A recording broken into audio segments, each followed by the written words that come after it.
Moses' birth. These are the names of the sons of Israel who entered Egypt. Each man with his household entered with Jacob, Reuben, Simeon, Levi, and Judah, Issachar, Zebulun, and Benjamin, Dan and Naphtali, Gad and Asher. All the people who were directly descended from Jacob numbered 70.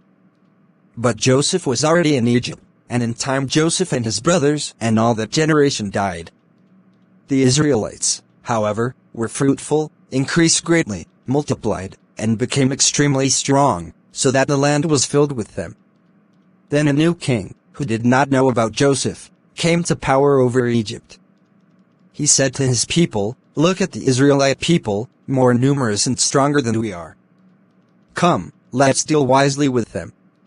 Otherwise they will continue to multiply, and if a war breaks out, they will ally themselves with our enemies and fight against us and leave the country." So they put foremen over the Israelites to oppress them with hard labor. As a result they built Pithom and Ramesses as store cities for Pharaoh. But the more the Egyptians oppressed them, the more they multiplied and spread.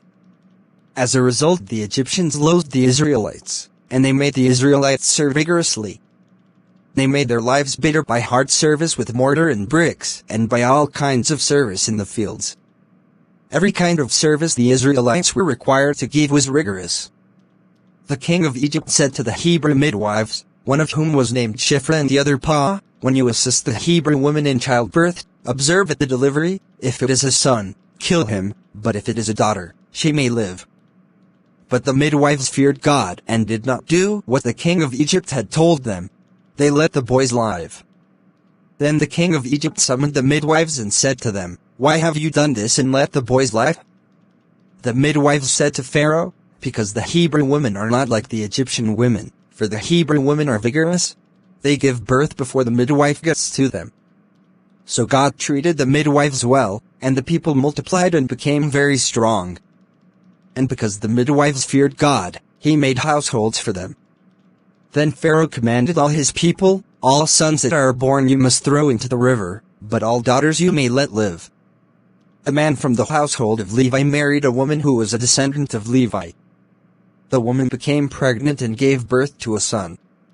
When she saw that he was a healthy child, she hid him for 3 months. But when she was no longer able to hide him, she took a papyrus basket for him and sealed it with bitumen and pitch. She put the child in it and set it among the reeds along the edge of the Nile.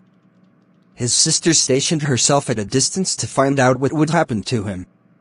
Then the daughter of Pharaoh came down to wash herself by the Nile, while her attendants were walking alongside the river, and she saw the basket among the reeds.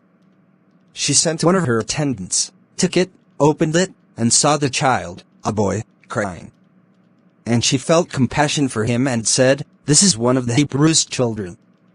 Then his sister said to Pharaoh's daughter, "Shall I go and get a nursing woman for you from the Hebrews, so that she may nurse the child for you?" Pharaoh's daughter said to her, "Yes, do so." So the young girl went and got the child's mother.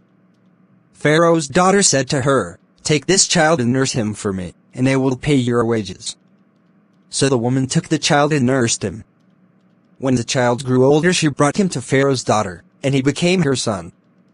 She named him Moses, saying, "Because I drew him from the water."